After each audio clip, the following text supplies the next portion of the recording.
అందరికీ నమస్కారం అండి. ఇప్పుడు ఈరోజు మనకి రాబోతోంది ఆశ్వీజ మాసం. ఆశ్వీజ మాసంలో శుక్లపక్షంలో ఆశ్వీజ శుద్ధ పాడ్యమి నుంచి దశమి వరకు వచ్చేటువంటి ఏవైతే నవరాత్రులు అంటారో దేవీ నవరాత్రులు అంటారు. అంటే ఏంటంటే మనకి ఈ అయ్యవారికి చేసేటువంటివి విష్ణుమూర్తికి కానీ శివయ్యకి కానీ మనం అర్చన ఏ విధంగా చేస్తూ ఉంటామో, అమ్మవారికి అంటే ఏంటంటే ఇది శాక్తేయము, వైష్ణవము, వైఘానసము, శైవము అని ఉంటాయి. ఈ శైవ ఆరాధనలో అంతా కూడా శివుడికి సంబంధించిన ఆరాధన ఎక్కువ చేస్తూ ఉంటారు. అలాగే మనకి వైష్ణవ ఆరాధనలో కానీ వైఘానసంలో కానీ పాంచరాత్ర ఆగమంలో కానీ ఈ ఆగమాల్లో ఏంటంటే విష్ణుమూర్తి ప్రధానంగా మనం అర్చన చేయటం అనేది జరుగుతుంది. కనుక ఈ శాక్తేయంలో వచ్చేసి ఏంటంటే శక్తి స్వరూపిణి అమ్మని ఎక్కువగా అమ్మ యొక్క శక్తిని కొలవటం జరుగుతుంది. మీకు ప్రధానంగా ఏంటంటే ఈ వైష్ణవంలో ఎక్కువ ఏంటంటే ఆధ్యాత్మికతగా ఉండి ధార్మికమైన విషయాలకి ఎక్కువ ఉంటుంది.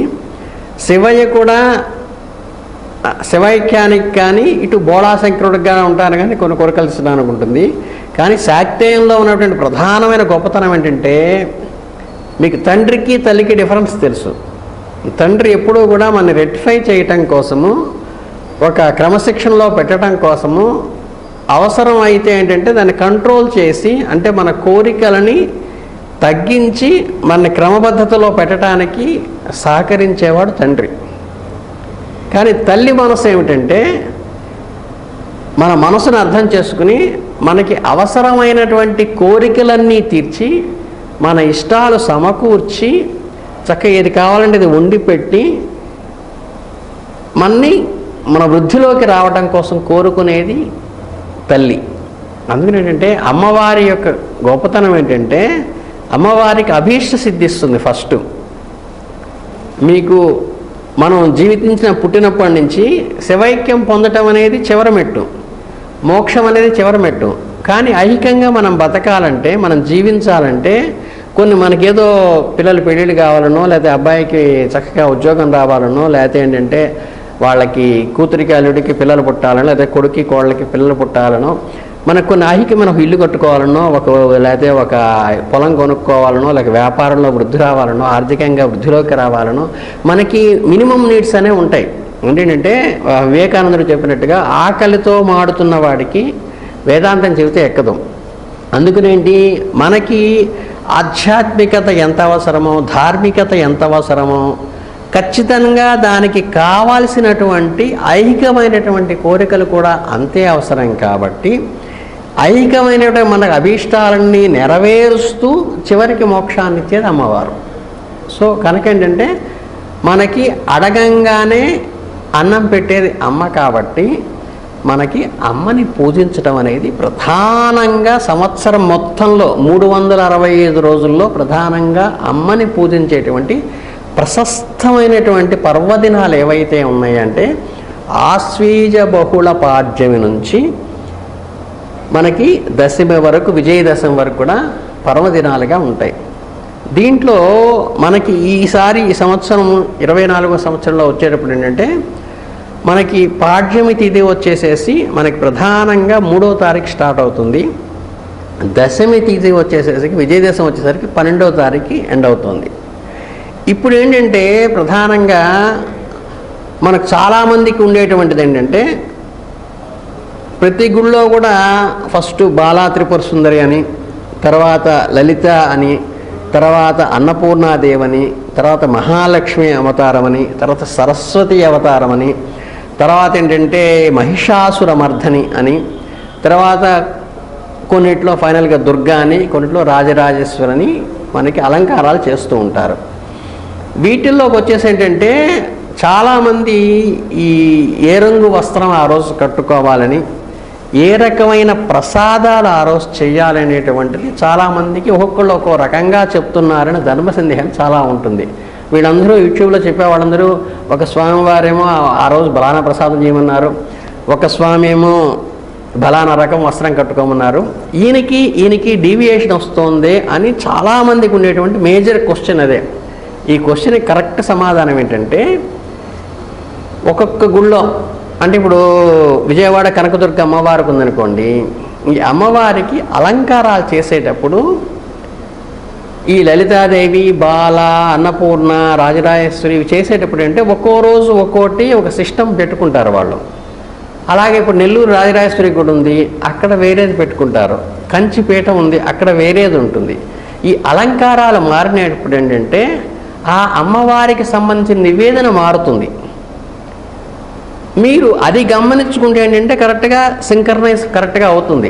అది కాకుండా ఏంటంటే కొంతమందికి ఏంటంటే ఒకరోజు అన్నపూర్ణ అవతారం చేస్తే కొంతమంది మహాలక్ష్మి అవతారం చేస్తారు ఆ రోజు, కొంతమంది లలిత చేస్తే ఏంటంటే ఆ రోజు బాల కొంతమంది చేస్తారు. ఇలా చేసినప్పుడు ఏమవుతుందంటే ఈ బాలకి పెట్టే నివేదన వేరే ఉంటుంది, లలితకి పెట్టే నివేదన వేరే ఉండటం వల్ల ఏమవుతుందంటే మీరు ఆ 3వ తారీఖు ఈ నివేదన అన్నాడా, 5వ తారీఖు ఈ నివేదన అన్నాడా కన్ఫ్యూజన్ కావడానికి కారణం ఉంటుంది. కనుక ఏంటంటే మీరు ఏది ఫాలో అయినా మీకు కులదేవత, గ్రామదేవత, మీకు ఇలవేలుపుగా ఉన్నటువంటి అమ్మవారు, ఏ గుడిలో అయితే మీరు రెగ్యులర్గా వెళ్తూ ఉంటారో, ఏ అమ్మనైతే మీరు రెగ్యులర్గా పూజిస్తూ ఉంటారో ఆ అమ్మవారి గుళ్ళో ప్రశస్తంగా నవరాత్రుల్లో ఏ రోజు ఏ అవతారం పెడుతున్నారో కనుక్కుని మీకు వెళ్ళేటువంటి టెంపుల్లో, మీరు వెళ్ళేటువంటి ఇలవేలుపులో మీకు కులదేవత ఎవరున్నారో ఆ దేవతకి సంబంధించిన ఆ గుడిలో ఉన్నటువంటి అవతారాల ప్రకారమే మీ ఇంట్లో చేసుకుంటే శుభం.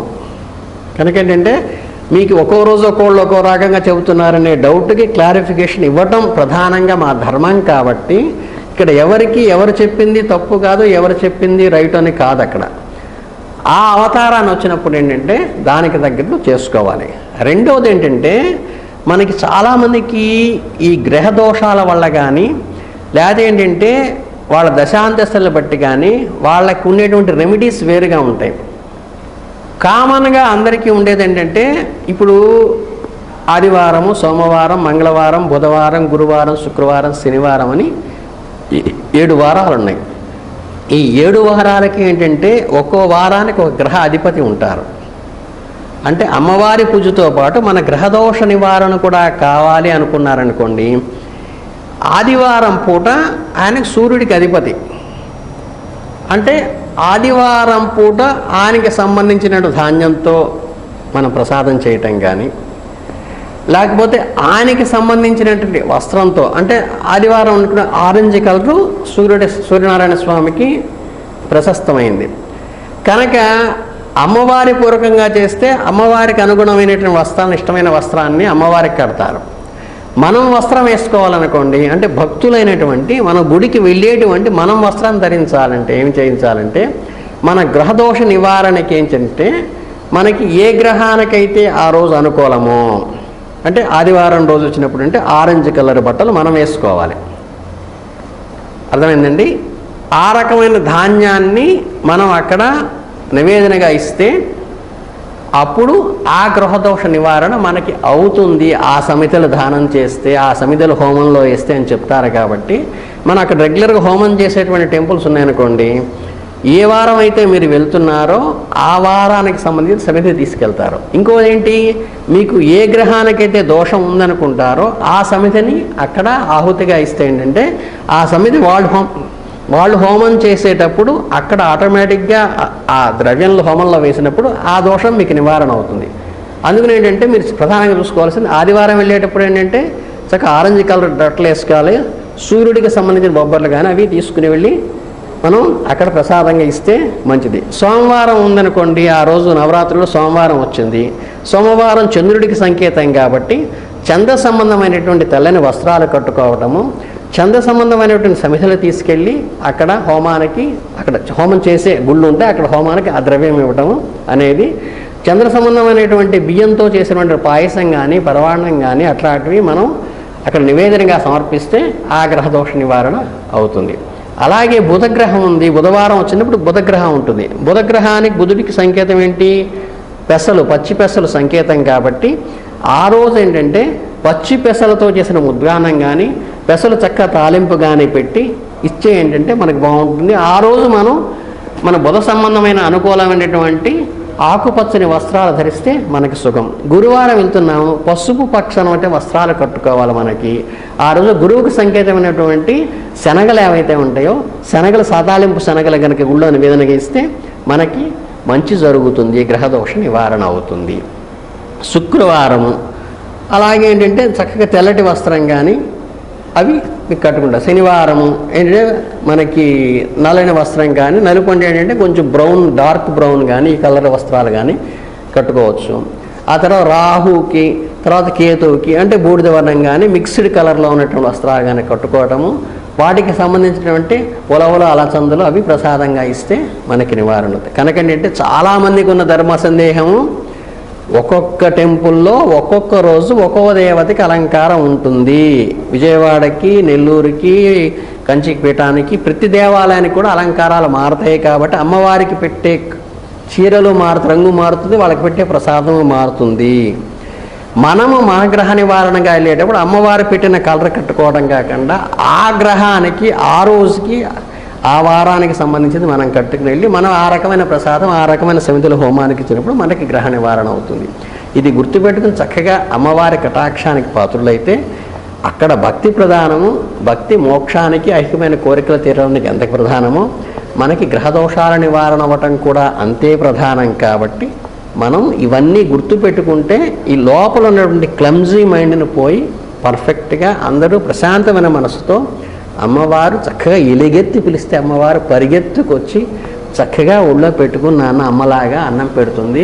ఆ అన్నం పెట్టడం అనేది, అనుగ్రహించడం అనేది మనకి సర్వాభీష్టాలు నివారణకు కారణమవుతాయి. కాబట్టి మీరందరూ ఎక్కడా కూడా కన్ఫ్యూషన్ కాకుండా ఇది గమనించుకుని ముందుకు వెళ్తే బాగుంటుందని మీ అందరికీ అమ్మ కటాక్షం సంపూర్ణంగా కలిగి ఆయురారోగ్య ఐశ్వర్యాలతో తొలగోగాలని మనస్ఫూర్తిగా కోరుకుంటూ ధన్యవాదాలు.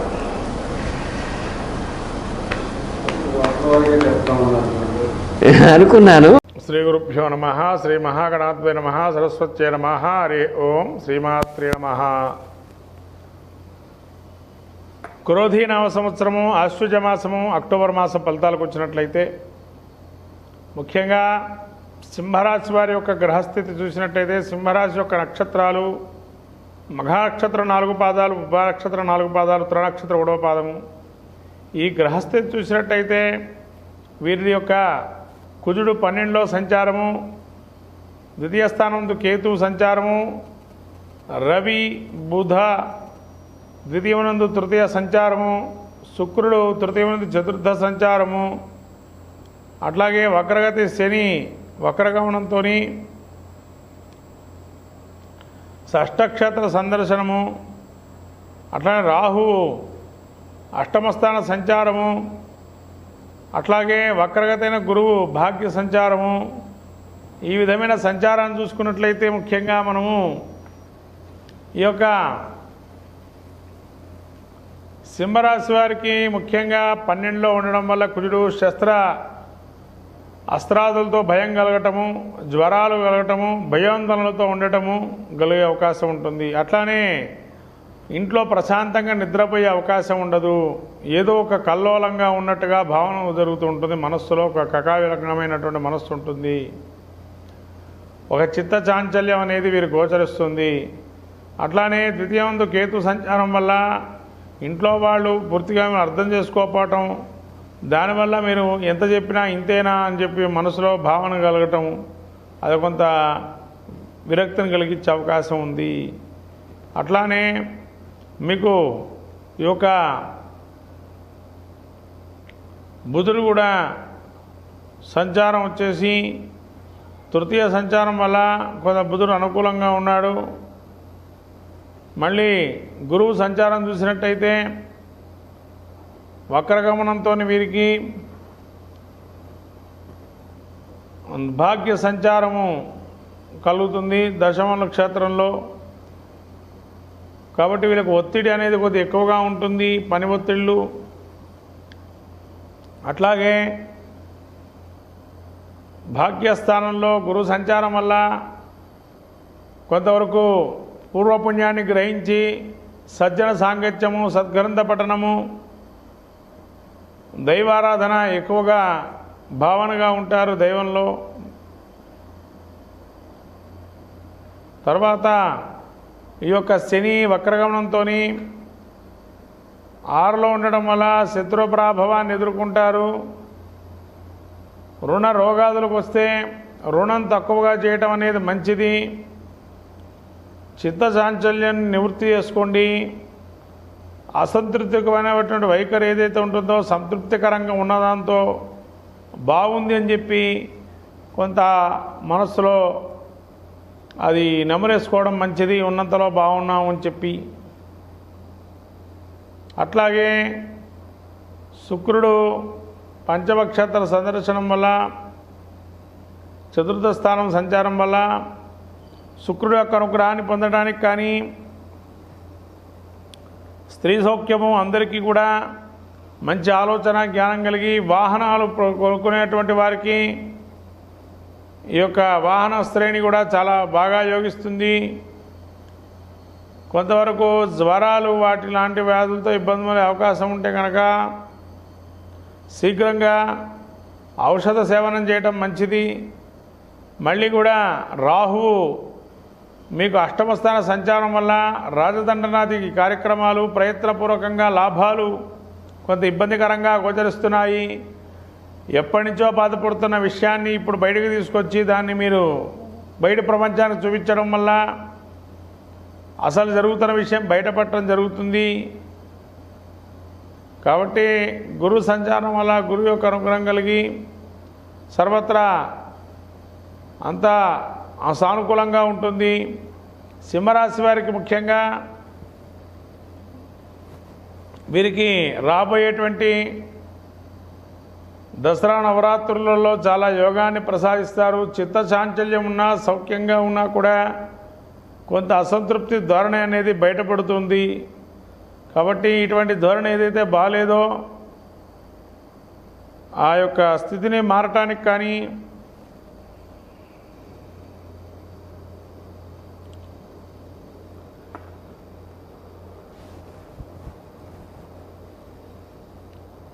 ఆ స్థితి నుంచి బయటపడటానికి శీఘ్రంగా సింహరాశి వారు ముఖ్యంగా ఈ యొక్క బుధుని ఆరాధన చేయడం మంచిది. విష్ణు సహస్రనామం పారాయణ చేయటం వల్ల ప్రశాంతం అనేది ఏర్పడి సానుకూలమైనటువంటి వాతావరణం సూచిస్తుంది. కుజుడు కూడా బాలేనందున కుజుడు వల్ల ఇబ్బందులు కలిగే అవకాశం ఉంటుంది. కాబట్టి ప్రతి మంగళవారం రోజు సుబ్రహ్మణ్య స్వామి క్షేత్రానికి వెళ్ళి స్వామివారి ప్రసాదాన్ని ఏదైనా భోగాన్ని పెడితే చాలా అద్భుతంగా ఉంటుంది. మొత్తం మీద సింహరాశి స్త్రీ పురుషాదులకి అక్టోబర్ మాసంలో 50% పనులు చేకూరే అవకాశం ఉంటుంది. మరో 50% పనులు ముందు జరగకపోవడం ఉంటుంది. ఇటువంటి ధోరణి కనుక అవలంబించినారు కాబట్టి ప్రయత్నపూర్వకంగా కొంత ఇబ్బందులు కలుగుతున్నాయి. కాబట్టి చిత్తచాంచల్య నివృత్తి కొరకు శీఘ్రంగా ఈ యొక్క కేతు అనుగ్రహం పొందడానికి గణపతి ఆరాధన చేయటం వల్ల సింహరాశి వారికి అనుకూలంగా ఉంటుంది. అట్లాగే వీరు శని యొక్క అనుగ్రహము, రాహు యొక్క అనుగ్రహం, అంటే రావుకి ఏదైనా దుర్గాదేవికి మీకు తోచిన విధానంగా నైవేద్యం పెట్టడం అనేది సూచిస్తుంది నవరాత్రులలో. ఈ విధంగా ఆచరించి సింహరాశి వారి యొక్క ప్రతికూల వాతావరణాన్ని నివృత్తి చేసుకొని ఆ విధంగా శుభ సంకేతాలు ఉన్నాయి. ముఖ్యంగా సింహరాశి వారికి 60% 40%గా గోచరిస్తున్నాయి ఫలితాలు. కాబట్టి ఈ 60% పనులు శుభంగా ఉన్నాయి, ఇంకో 40% పనులు సానుకూలంగా లేవు. కాబట్టి వీరు ముఖ్యంగా కేతు గణపతి ఆరాధన చేయటం వల్ల మంచి ఫలితాలు గోచరిస్తాయి. అట్లే రాహుకి దుర్గారాధన వల్ల ఈ రెండు కూడా సానుకూలంగా ఉంటాయి. లేదా ఇష్టదేవత ఆరాధన చేయటం వల్ల కూడా ఇంకా మంచి ఫలితాలు పొందుతారు.